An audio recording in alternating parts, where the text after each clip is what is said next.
예, 안녕하십니까. 민생민주 국민전선의 대표를 맡고 있는 최대집이라고 합니다.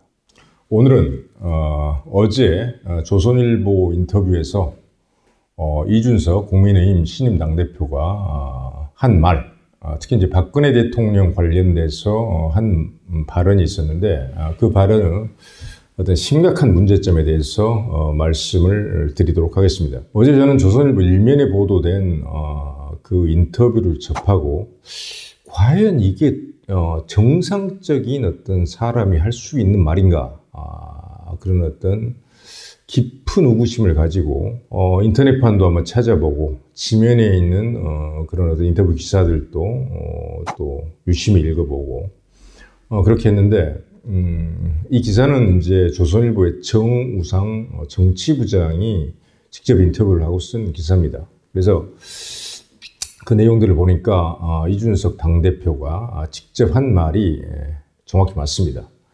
오늘 이제 이 인터뷰 기사, 박근혜 대통령 관련된 발언이 워낙 문제가 되다 보니까 오늘 이제 이준석 대표가 일종의 해명성 발언을 했는데, 본인이 한 말은 실제 이제 인터뷰에서 한 말은 그런 취지가 아니었는데 그걸 축약하는 과정에서 왜곡이 된 것 같다, 이런 어떤 해명성 발언을 했는데, 저는 그것이 진실이라고 생각하지 않습니다. 분명히 어제자에 조선일보에 보도된 인터뷰에서는 직접 인용부인 큰 따옴표를 통해서 이준석 대표 발언, 자신이 내가 당대표가 되는 것을 감옥에서 보고 위안이 됐기를 바란다. 박근혜 전 대통령이 이준석 대표가 국민의힘 전당대회에서 자신이 당대표가 되는 것을 보고 감옥에서 보고 위안이 됐기를 바란다.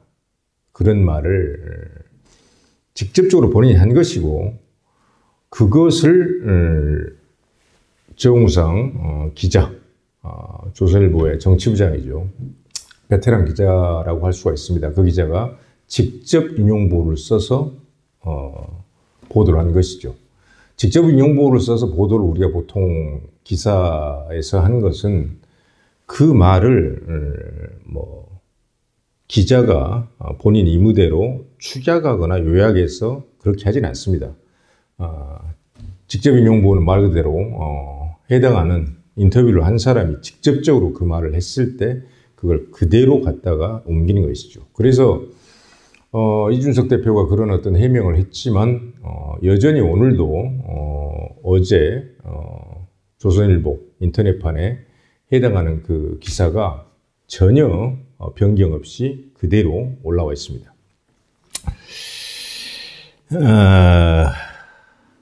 이준석 대표의 발언. 이준석 대표는 이번에 제가 여러 번 말씀을 드렸습니다만은, 당대표 경선에서 지난 2017년 대통령 탄핵이 정당했다는 것을 주장을 하고 당원들의 투표와 일반 국민 여론조사를 통해서 말 그대로 이제 당대표에 당선이 됐습니다. 탄핵이 정당했다고 주장을 한 것이죠.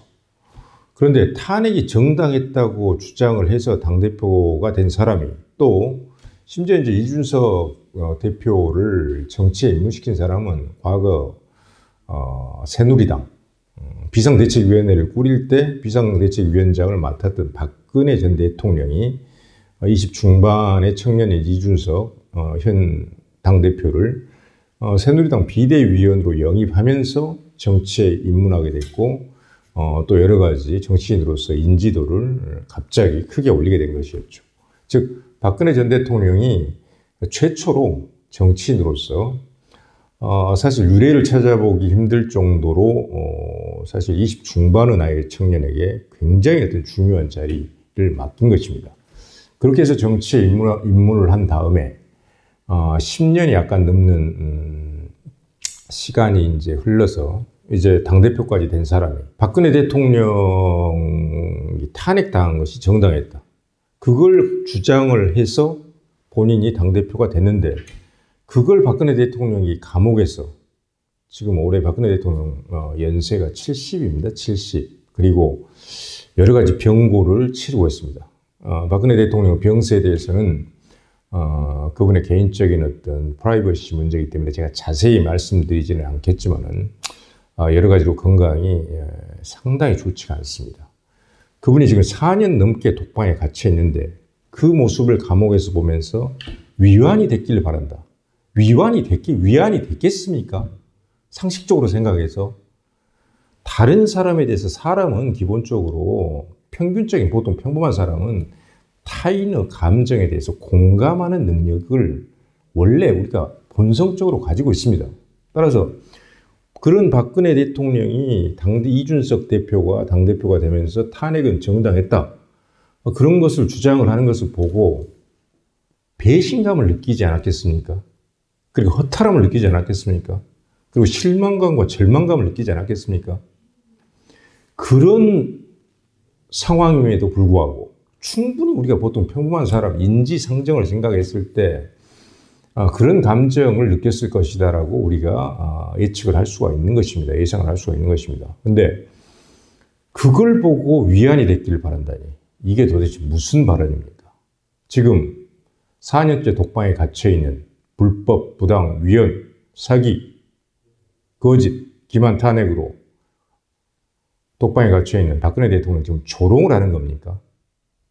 그래서 제가 이것을 이준석의 폐륜적 망언이라고 하는 것입니다. 폐륜이 뭡니까? 인간이 사람으로서 갖춰야 될 가장 기본적인 윤리, 그 윤리, 그런 걸 보통 우리가 도리라고 하죠, 상식적으로. 그 도리를 저버렸을 때 폐륜이라고 하는 것입니다. 자신을 낳고 길러준 부모님의 은혜를 모르고 오히려 부모님을 욕하고 다니고 전혀 봉양하지 않고 부모님이 아팠을 때 외면하고 이런 것들을 폐륜이라고 하는 것이죠. 형제 간의 어떤 우애를 말하는 제라는 윤리 덕목이 있습니다. 그것을 저버리는 사람들도 우리가 폐륜이라고 하는 것입니다. 특별한 어떤 것이 아니라 뭐 대단한 것이 아니라 사람으로서 당연히 지켜야 될 윤리적인 기초 덕목 그것을 저버리는 것을 우리가 폐륜이라고 하는 것입니다. 그래서 이준석 대표의 이런 탄핵을 정당했다고 주장을 하면서 자신이 당대표가 돼놓고 그것을 박근혜 대통령이 감옥에서 보면서 위안이 됐기를 바란다. 이런 발언은 보통 평범한 사람으로서는 있을 수가 없는 일입니다. 타인의 감정에 대해서 최소한의 공감 능력이라도 있는 사람은 할 수가 없는 발언입니다. 따라서 저는 이런 발언을 할 수 있는 사람, 그리고 그 발언이 전혀 문제가 없다고 생각하는 사람은 사실상 사이코패스의 그런 어떤 정신적인 상태, 감정적인 상태를 가지고 있는 사람과 다름이 없다. 그런 말씀을 제가 요약해서 쓴 글에서 이미 드린 바가 있습니다. 거기다가 이준석 대표는 지금 어떤 일을 지금 하고 있는가? 이미 당대표가 되고 나서 탄핵에 아주 부정적인 부산물, 결과물이었던 19대 대선에서 당선된 이제 대통령 문재인에게서 정말 큰일을 하셨다라는 극찬을 받았죠. 극찬을 받았습니다. 그리고 탄핵 과정에서 특검의 수사팀장으로서 말 그대로 뇌물죄, 전혀 뇌물죄에 해당되지 않는 뇌물죄를 뒤집어 씌우고 경제공동체, 그 다음에 묵시적 청탁, 이런 부당한 법리를 개발해서 무고한 박근혜 대통령의 죄를 다 뒤집어 씌우고 구속시키고 지금까지 감옥에 갇혀있게 만든 핵심적인 역할을 한 지금 윤석열 총장을 빨리 입당하라고 영입을 지금 하기 위해서 노력을 하고 있죠. 그리고 방금 제가 말씀드린 것처럼 문재인 대통령으로부터 또 당대표가 된 후에 극찬을 받았고, 또 어제는 보통 당대표가 제1야당 당대표가 새로 이제 선출이 되면 청와대에서는 정무수석이 와서 보통 축하난을 가지고 와서 축하를 하러 오죠. 그 사람하고 이제 얘기를 하면서 제1야당의 당대변인을 소위 뭐 토론 배틀이라는 방식으로 뽑는다고 자기들이 이제 얘기를 했는데, 토론 배틀이라는 방식으로 뽑는 그 선발 과정에서 말 그대로 지금은 정권 교체를 위해서 완전히 대립각을 세워야 될 이 정권을 완전히 종식을 시키고 그 잘못을 바로 잡겠다라고 그런 의지를 가지고 투쟁의 대상이 돼야 될 그런 어떤 문재인 정부의 청와대 정무수석을 자신들의 공당인 국민의힘의 입이라고 할 수 있는 당 대변인을 뽑는데 심사위원으로 위촉하겠다 그렇게 어떤 제안을 했고 또 그걸 또 받아들였다고 합니다. 이것은 우리 대한민국 정치사, 우리 헌정사에서 정당사에서 전례가 없던 일입니다. 한마디로 정말 우습고 황당한 촌극이라고 할 수가 있겠습니다. 그런 일을 벌이는 것은 사실 탄핵이 정당했다고 주장하는 그런 세력들로서는 일관성이 나름대로 있는 행동입니다. 거기에서 그런 행동들만, 그런 어떤 언행들만 보여주면 그걸로 사실 충분한 것 아닙니까? 탄핵 정당화 세력의 제일 핵심 주체 세력으로서.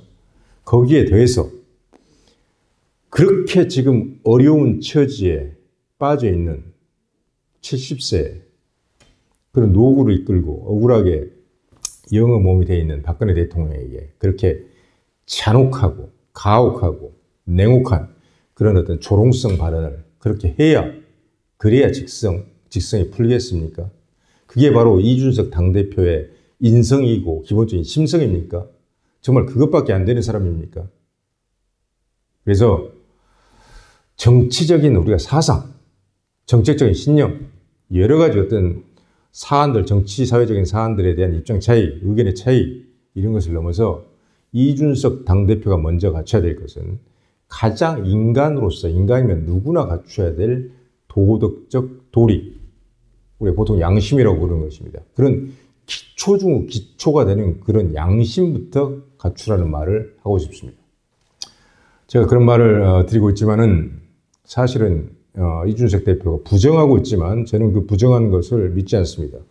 정말로 그것을 내가 그런 말 한 적이 없다 그러면 정우상 조선일보 정치부장과 함께 본인이 한 말 다 녹취되어 있을 것입니다.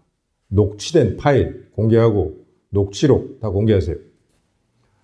본인이 한 말이 분명히 맞을 것이고 그것까지 부정해서 지금 해명을 하고 있는데 만약 그것이 거짓으로 드러나게 된다면 또 한 번 또 엄청난 거짓말을 한 것이죠. 그래서 불과 당대표로 취임한 지 며칠 만에 이준석 대표는 사실 리더십에 치명상을 입었습니다. 제가 볼 때는 회복하기 어려울 것 같습니다. 하지만 이준석 대표는 우리 나이로 37세, 만으로 36세 젊은 나이입니다. 사람은 변할 여지가 있고 늘 언제나 개선될 여지가 있는 것입니다. 그래서 제가 이준석 대표께 드리고 싶은 충고, 그 딱 한 가지는 사람으로서 갖춰야 될 기본적인 도덕성, 양심이라고 부를 수 있는 기초 중의 기초, 그 최소한의 것부터 갖추라. 그런 말씀을 드리고 싶습니다. 오늘 말씀은 이만 마치도록 하겠습니다.